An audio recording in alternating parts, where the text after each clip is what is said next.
So let's talk about concussion, post-concussion syndrome, and the symptoms of whiplash and visual and vestibular issues that often come along with concussion. A whiplash is a concussion and a concussion is a whiplash. And that's because when your head is struck, your neck, so your neck all the time is the muscle and the group of muscles that is stabilizing and supporting your head.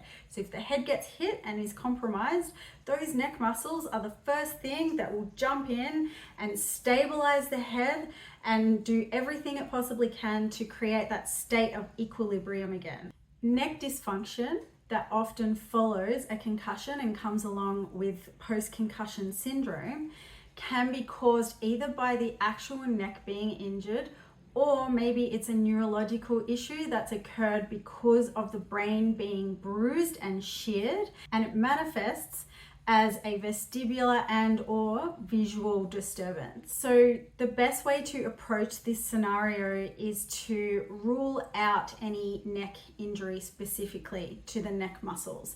And the best way to do this is to find an allied health professional that is a chiropractor or an osteopath who can potentially adjust your neck and treat your neck to rectify the actual injury of the neck muscles. Finding the right practitioner is easier said than done. And if your neck is really reactive, that's not the time to treat it. My neck was really reactive at one stage in those early months, and my practitioners couldn't even touch it. Like literally my neck was telling them to F off when they tried to even just touching it gently or even just trying to gently stretch it.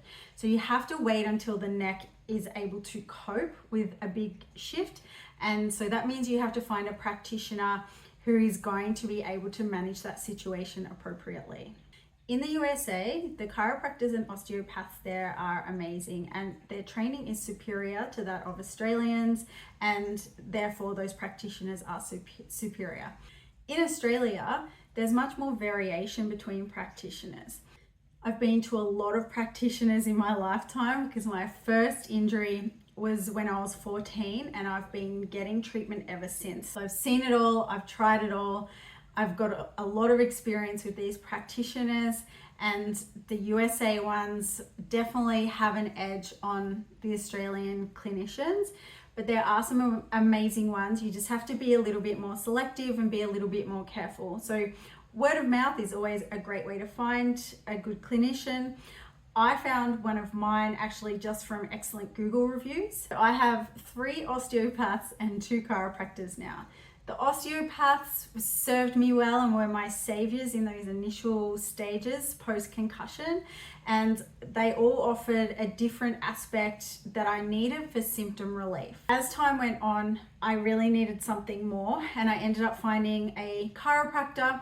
He's old school, and the old school training is more closely aligned to that of the USA trained clinicians. So I've had a lot of success working with that chiropractor. The other chiropractor I see is a specialist in neuro rehab, specifically concussion rehab. So he's got these amazing tests that are much more sensitive than that of a regular clinician, so your GP and your physios, and he was able to really get down and determine much more specific information about my visual disturbances and my vestibular disturbance. Because it's much more difficult to identify visual and vestibular disturbances, and because the neck, vestibular and visual systems are highly integrated and hard to determine where one begins and the other ends anyway, the best thing to do first is to rule out neck dysfunction being caused by actual neck injury. A good chiropractor or osteopath won't take many sessions to clear up the neck enough, and if it is the neck causing those vestibular and visual issues, they will clear up and reduce quite a lot quite quickly. If that doesn't happen and you know that you've got the right practitioner, then it's time to start investigating what's going on in your vestibular and visual systems.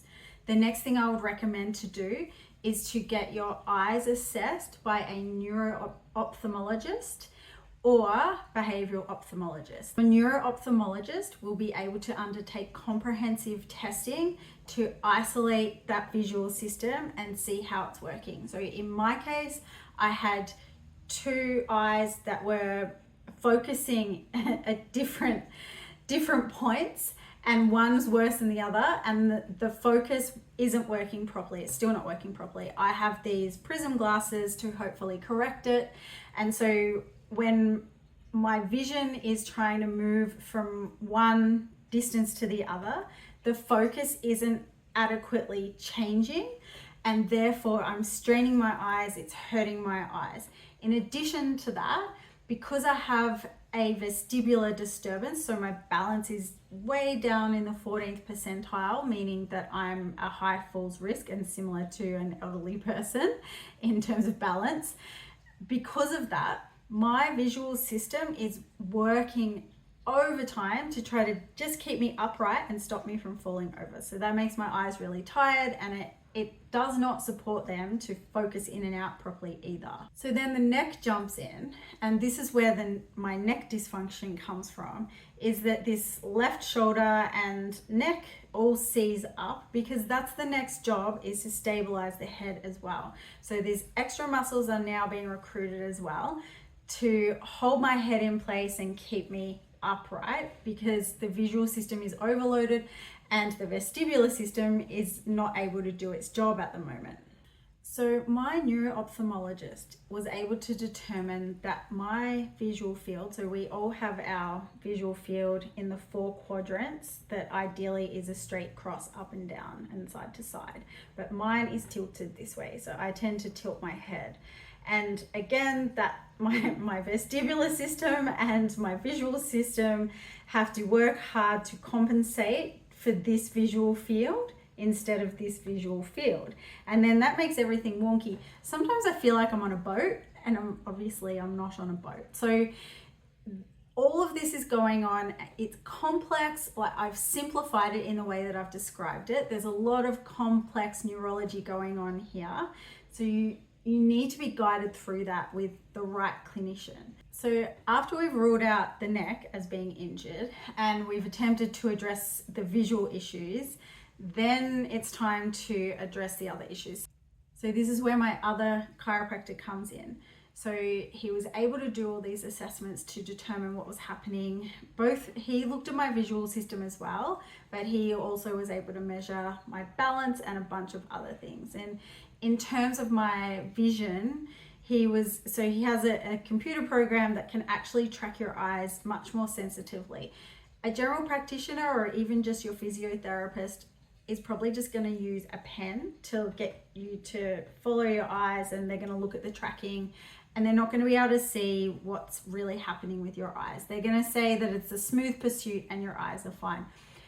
These other tests were actually, I was able to see that when I'm trying to follow and look up and down, I'm overshooting. So I go past the actual point of focus.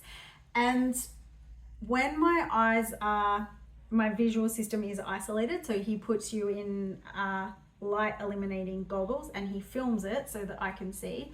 And then he gets you to put your head and your eyes in different positions.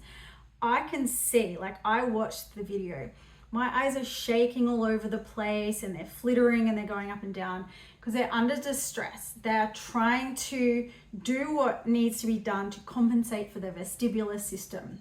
So there's a lot to be unpacked, and there's so much individual variation, and there's so much experimental treatment where you're going to try this for a while and maybe it won't work and you're going to have to try something else. And that's probably why it can take years to recover from a concussion. So some of the exercises I've been given, and you might have seen on other YouTube or informative videos, is where you've got two focal points and you're just moving your eyes from one to the other, and this is vision therapy essentially. So there's a bunch of those different eye exercises that you might be given, and then there's balance exercises.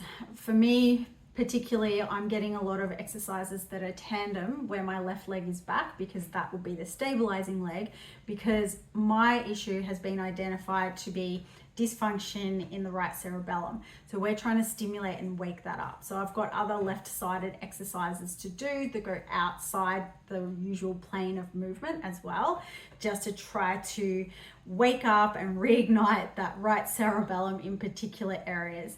It's a long road and it requires a lot of dedication and commitment, and we want to have realistic expectations. It's great when we start to feel a bit better and we can do a little bit more, but we also don't want to have super high hopes, because it's trial and error and it does take time.